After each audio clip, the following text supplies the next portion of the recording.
आपको जो सही लगे वो करो यामागे एक गर्भित सूचना होती एका जबाबदार पंतप्रधानाची एका जबाबदार लष्कर प्रमुखाला। आणि आज या देशात एक जबाबदार नेत्याच्या नेतृत्वातलं जबाबदार सरकार असल्यानं 2020 मध्ये या सरकारनं आपल्या देशाला न परवडणाऱ्या अशा युद्धापासून वाचवणारा जबाबदार निर्णय घेतला।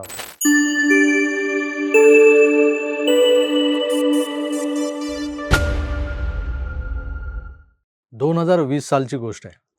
लोकेशन लडाख। परिस्थिती काय तर भारत आणि चीन हे शेजारी देश युद्धाच्या उंबरठ्यावर उभे राहिलेले। कुठल्याही बाजूने सुटणारी एक गोळी हे कारण ठरली असती आणि आशियात दोन जागतिक महासत्तांमध्ये महायुद्ध पेटलं असतं। पण तसं घडलं नाही। मोठा अनर्थ टळला। पण आपल्या देशातले एक विद्वान नेते जे दुर्दैवानं भारतीय संसदेत एका महत्त्वाच्या पदावर बसलेले आहेत असे युवराज राहुल गांधी आज काय म्हणतायत तर चीन आपल्यावर चाल करून आला, आपल्या भूप्रदेशात शिरला, तरी आपल्या सैन्यानं गोळी का झाडली नाही। यू आर राईट राहुलजी, योग्य प्रश्न विचारलात, ज्यातून हे पुन्हा एकदा सिद्ध झालं की जनाब आप पप्पू थे, पप्पू हो और पप्पू ही रहोगे। पप्पूजी, आपल्याला 1996 सालचा भारत चीनमध्ये झालेला करार माहिती आहे का? नसेल माहिती। खरं तर हे agreement on confidence building measures on LAC जे आहे ते काँग्रेसच्या काळात नरसिंहराव PM असताना त्यांनी 1993 मध्ये इनिशिएट केलं होतं, जे पुढे 1996 साली HD देवेगौडा यांनी साईन केलं। या करारानुसार ज्याला लाईन ऑफ ॲक्च्युअल कंट्रोल आपण म्हणतो LAC, त्या सीमेवर गोळीबार बंद आहे करारानुसार। रणगाडे आणायचे नाहीत, युद्धाला तोंड फुटेल अशा कारवाया करायच्या नाहीत, असा लिखित करार आहे। समोर कुणी नागडं नसलं तरी आपला सैनिक हा आंतरराष्ट्रीय करारांनी बांधलेला आहे। कितीही उचंबळून आल्या तरी भावनांवर कंट्रोल करायचा असतो हे त्याला माहिती आहे। भारतीय सैन्यानं नेमकं तेच केलं होतं।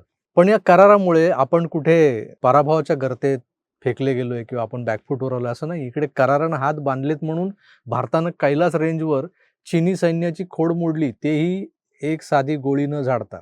29 ऑगस्टची रात्र, 30 ऑगस्टची सकाळ, ती जी रात्र पहाट आणि तो जो काही प्रहर होता, त्या प्रहरात भारतीय सैन्यानं रेजांगला आणि रेचिनला या कैलास रेंजच्या उंच टेकड्या ताब्यात घेतल्या।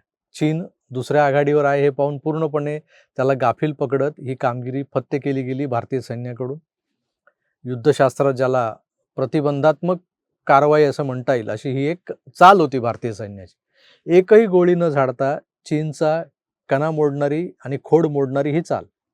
पण यामुळे झालं काय की चीन संतापलं। लागलीच 31 ऑगस्टला चीनचे जे लाईट टँक जे असतात, हलके टँक रणगाडे, शेकडो सैनिक भारतीय पोस्टपासून काहीशे मीटरच्या अंतरावर येऊन थांबले। दोन्ही सेना समोरासमोर उभ्या ठाकलेल्या। एका क्षणात युद्ध पेटू शकत होतं कुणी आगळीक केली असती तर। आता निर्णय घ्यायचा होता गोळीबार करायचा की नाही करायचा। आता ज्यांच्या पुस्तकातल्या एका प्रकरणानं सध्या गदारोळ माजलाय ना, ते जनरल नरवणे, त्यांनी दिल्लीशी संपर्क साधला। काय करायचं? हा काय भित्रेपणा नव्हता। समोर लढायला तयार असलेला शत्रू पाहून दिल्लीला फोन करणं हा काय भित्रेपणा नव्हता। हे भारतीय सैन्याला करावंच लागतं, नाही का? या आधीच्या युद्धातही लष्कर दिल्लीच्या निरोपाची वाट पाहत बसायचा आणि समोरून शत्रू आपली वाजवून निघून जायचा किंवा अजून आत शिरायचा। मग एके दिवशी दिल्लीला जाग यायची, निरोप यायचा, हिंदी चीनी भाय भाय, आपण काय करायचं नाही। पण आजही असंच आहे का? लष्कर प्रमुखानं दिल्लीकडून आदेश मागणं हे संविधानिक कर्तव्य असल्यानं ते पार पाडावंच लागलं। पण यावेळेस पंतप्रधान गुलाबी चिचा नव्हते आपले, तर नरेंद्र दामोदरदास मोदी होते, 56 इंच छातीवाले। नरवणेंना मोदींचा संदेश आला, आपको जो सही लगे वो करो। जे योग्य वाटेल ते करा। याचा अर्थ नेमका काय? ते हात झटकणं नव्हतं। पप्पू जो आरोप करतोय की हे तर पळपुटेपणाचं लक्षण होतं, हात झटकले, नाही, हा पळपुटेपणा नव्हता। हा मैदानात उभ्या असलेल्या सेनापतीवर दाखवलेला पूर्ण विश्वास होता। नरवणेंनी आपल्या पुस्तकात म्हटलंय की हा निर्णय म्हणजे हॉट पोटॅटो होता। याचा अर्थ सरकारने पळ काढला असा नाही होत, तर याचा अर्थ हा असा निर्णय होता की एक चूक संपूर्ण युद्ध पेटवू शकत होती। पण या प्रसंगी भारतानं काय केलं हे ऐकणं महत्त्वाचं आहे। समोरासमोर उभ्या ठाकलेल्या दोन सेना भारतानं कुठलाही गाजावाजा न करता आपले T-90 टँक जे आहेत ते पुढे आणले, त्यांच्या तोफा चीनी टँकांवर रोखल्या, बंदुकांच्या दिशा चीन्यांकडे वळवल्या, पण एकही गोळी न झाडता चीनला इशारा दिला। त्यांना सांगितलं, आता एकही पाऊल जर पुढे आलात तर त्याचे परिणाम तुम्हाला भोगावे लागतील. चीनची PLA अर्थात जगातली सर्वात मोठी सेना थबकली, पीपल लिबरेशन आर्मी. जागीच थांबली, चीन माघारी परतला. याचा अर्थ एकही गोळी न झाडता माझा भारत जिंकला. पेंग्विन सारख्या सुप्रसिद्ध प्रकाशनानं छापलेलं हे तथाकथित आत्मचरित्र, त्याच्यावरून जो गदारोळ माजलाय, गेले काही दिवस संसदेत बोंबाबोंब सुरू आहे. वर्तमानपत्राचे मथळे कॉलमच्या कॉलम भरून या सगळ्या गोष्टी आपण वाचताना दिसतो. पण झाले काय की हे जे तथाकथित पुस्तक आहे त्यातलं एक पान वाचून आज राहुल गांधीनं मोठा शोध लावलाय. पप्पू आता काय म्हणतोय तर या युद्ध प्रसंगी जी निर्णय प्रक्रिया राबवली गेली ती चुकीची होती.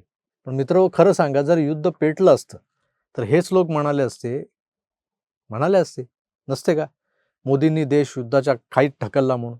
पप्पू दाखवतोय ती म्हणजे देशभक्ती नाहीये, याला मोदी द्वेष म्हणतात.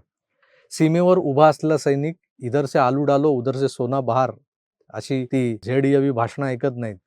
तो दिल्लीहून येणाऱ्या जबाबदार निर्णयांची वाट पाहत असतो. आणि आज या देशात एक जबाबदार नेत्याच्या नेतृत्वातलं जबाबदार सरकार असल्यानं 2020 मध्ये या सरकारनं आपल्या देशाला न परवडणाऱ्या, म्हणजे कधीही न परवडणाऱ्या अशा युद्धापासून वाचवणारा जबाबदार निर्णय घेतला होता. होय, आपको जो सही लगे वो करो यामागे एक गर्भित सूचना होती, एका जबाबदार पंतप्रधानाची एका जबाबदार लष्कर प्रमुखाला. पूर्णतः जबाबदारीनं घेतलेला तो निर्णय मोदी सरकारनं अगदी योग्यच घेतलेला होता. याबद्दल माझ्या मनात तरी तीळ मात्र शंका नाहीये. तुम्हाला काय वाटतं हे मला कमेंट्स करून जरूर कळवा. मी तुर्तास इथेच थांबतो. पुन्हा भेटूच. तोवर आपली काळजी घ्या आणि पाहत राहा आपलं आवडतं YouTube चॅनल आकार DG9.